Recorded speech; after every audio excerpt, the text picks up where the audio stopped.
Hello, my name is Jair Mauricio León.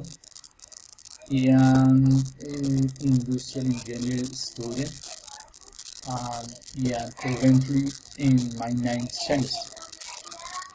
Faced with the case of Facebook in consider an utility problem as a lack of credibility that has been increasing among employees with the company.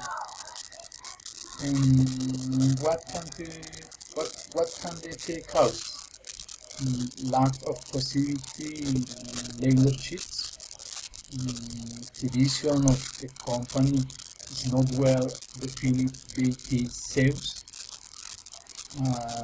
There is no term works. The employees do not feel reorganized. And the consequences here bad reputation for the company,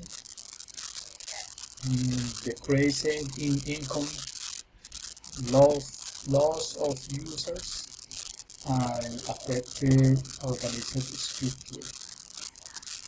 Thank you very much.